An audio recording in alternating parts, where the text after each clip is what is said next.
नमस्कार मित्रों, स्वागत है आप सभी का सनातन ज्ञान लोक में। आज हम जानेंगे आत्मा की चेतना को जगाने वाला ध्यान। इससे पहले अगर आप कुछ नया सीखना और जानना चाहते हैं तो चैनल को सब्सक्राइब जरूर करें और वीडियो को अंत तक जरूर देखें ताकि आपको सही और पूरी जानकारी मिल सके। उलझनों या आवेशों पर नियंत्रण जब तक नहीं होता तब तक शक्ति का विकास कठिन है। इसलिए आज सबसे बड़ी मांग है कि प्रत्येक व्यक्ति ध्यान में प्रवेश करें। शक्ति के लिए जरूरी है कि शरीर और मन साथ में जुड़े रहें। शरीर एक काम करता है तो मन दूसरा काम करता है, जिससे शक्तियां क्षीण होती हैं। शक्ति का सबसे बड़ा रहस्य है शरीर और मन दोनों का एक साथ रहना। शरीर की शक्ति का होना एक बात है और मन की शक्ति का होना दूसरी बात है।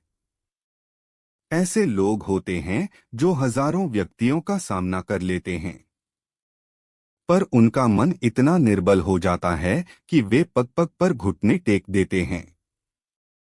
जीवन की इस लड़ाई में वही सफल हो सकता है जो ध्यान और एकाग्रता का अभ्यास करता है। मन में अनगिनत विकल्प उठते हैं, उनसे मन की शक्ति क्षीण होती है। जब मन विकल्प शून्य होता है तब मन की शक्ति क्षीण होने से बच जाती है। एक निशानेबाज अपने निशाने को एकाग्रता से साध लेता है, पर अपनी इच्छाओं पर प्रहार नहीं कर सकता। वह विफल हो जाता है। कोरी एकाग्रता ही पर्याप्त नहीं है, मन की निर्मलता भी चाहिए। मन की निर्मलता से शक्ति बढ़ती है। इससे मन टूटता नहीं और वह होने वाली हर घटना और परिस्थिति को सह लेता है। परिस्थिति को सहना छोटी बात नहीं है, बहुत बड़ी बात है। दो बातें हैं, ज्ञान और संवेदना। ज्ञान से शक्ति का विकास होता है और संवेदना के द्वारा शक्ति का ह्रास होता है, शक्ति क्षीण होती है। सुख दुख ज्ञान से जुड़ा हुआ नहीं है, वह संवेदना से जुड़ा है। जिस व्यक्ति का संवेदन जितना तीव्र होता है उतना ही वह सुखी और दुखी बनता है। इंद्रियों और मन के संवेदना से आदमी सुखी और दुखी बनता है। यह एक बहुत बड़ी साधना है कि आदमी इन संवेदनों से ऊपर उठकर ज्ञानी बन जाए। ज्ञानी सुख दुख की घटना को जानता है किंतु भोगता नहीं। अज्ञानी सुख दुख की घटना को जानता कम है, भोगता अधिक है। संवेदनशील हर बात से सुख दुख का अनुभव करता है। कभी सुखी बनता है, कभी दुखी। कभी नाराज होता है, कभी राजी। कभी हीनता से ग्रस्त होता है और कभी अहंकार से फूल जाता है। दोनों ओर से वह दुख भोगता जाता है। जब आदमी दुख भोगता रहता है तब उसकी शक्तियां बहुत क्षीण हो जाती है। मन बार बार टूटता रहता है।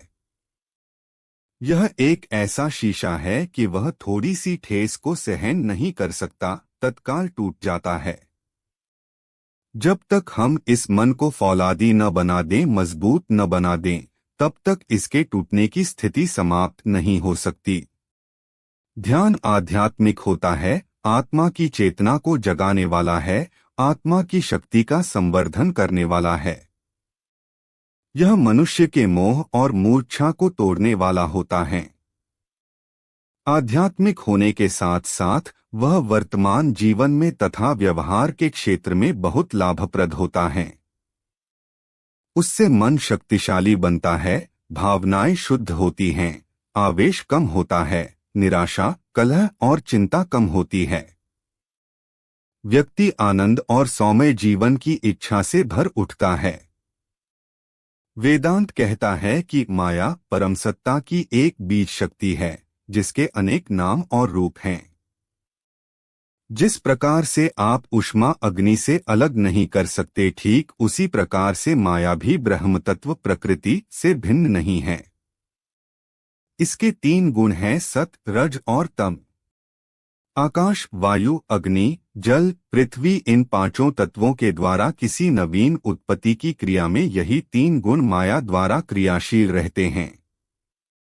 इन पांचों तत्वों में जब सात्विक अंश की प्रधानता रहती है तो आकाश से श्रोत यानी शब्द, वायु से स्पर्श, अग्नि से नेत्र, जल से जिह्वा और पृथ्वी से घ्राण यानी गंध नाम वाली पांचों ज्ञानेंद्रियां बनती हैं।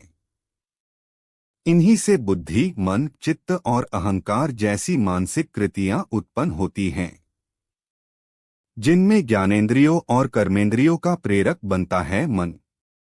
इन्हीं पांचों तत्वों से निर्मित हमारी इस स्थूल देह का नाम है अन्नमय कोश, जो कि मृत्यु के साथ ही समाप्त हो जाता है।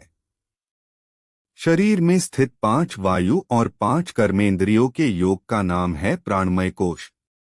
पांचों ज्ञानेंद्रियों के योग को कहा गया है मनोमय कोश तथा बुद्धितत्व युक्त 5 ज्ञानेंद्रियों को विज्ञानमय कोश। अंतिम कोश सत्वगुणी अविद्या से संचालित आनंदमय कोश है, लेकिन आत्मा जो है वो इन सबसे एक अलग सत्ता है।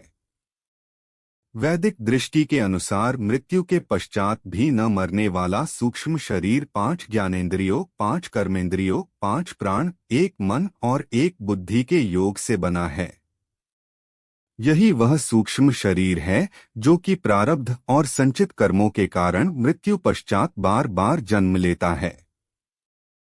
ऐसा नहीं है कि सूक्ष्म शरीर की ये अवधारणा सिर्फ भारतीय है, बल्कि Egyptian book of the dead में भी सूक्ष्म शरीर के बारे में विचार प्रकट किए गए हैं। ऑक्सफोर्ड यूनिवर्सिटी के डा सेसिल ने भी प्रयोगों के आधार पर एक निष्कर्ष निकाला था कि स्थूल शरीर के समानांतर किसी एक सूक्ष्म शरीर की सत्ता है, जो कि सभी प्रकार के सांसारिक बंधनों के बावजूद कभी कभी शरीर को छोड़कर दूर चली जाती है। हालांकि एक सुनहले रंग के सूक्ष्म तार के माध्यम से ये हर हाल में हमारे इस स्थूल शरीर की नाभि से जुड़ी रहती है। जब कभी यह सुनहला तार किसी कारणवश टूट जाता है तो उस सूक्ष्म सत्ता का स्थूल शरीर से फिर कोई संबंध नहीं रह जाता और यही किसी व्यक्ति की आकस्मिक मृत्यु का कारण बनता है। आज विश्व के वैज्ञानिकों द्वारा की गई खोजों के आधार पर ये कहा जाता है कि अणु के भीतरी भाग में एक तरह की नियतियां कहें कि शून्य है। अणु के भीतर इस शून्य के द्वारा ही सूक्ष्म शरीर की रचना होती है, परंतु एक शून्य द्वारा उत्पन्न सूक्ष्म शरीर द्वारा स्थूल शरीर को छोड़कर चले जाना ही आज के वैज्ञानिकों के सामने एक बड़ी पहेली है। लेकिन यदि वेदांत का आश्रय लिया जाए तो शायद इस पहेली को सही रूप में आसानी से सुलझाया जा सकता है। इन आधारों पर यह कहने में कोई संकोच नहीं हो सकता है कि विज्ञान शायद पुनर्जन्म की इस पहेली को जल्द ही सुलझा ले, लेकिन इस विषय में मेरा तो ये मानना है कि विज्ञान चाहे किसी भी निष्कर्ष पर पहुंचे, किंतु अंत में उसे हमारे विचारों का समर्थन करना ही होगा। हाँ, ये हो सकता है भले ही उनकी भाषा अद्वैत वेदांत की गूढ़ भाषा से भिन्न हो।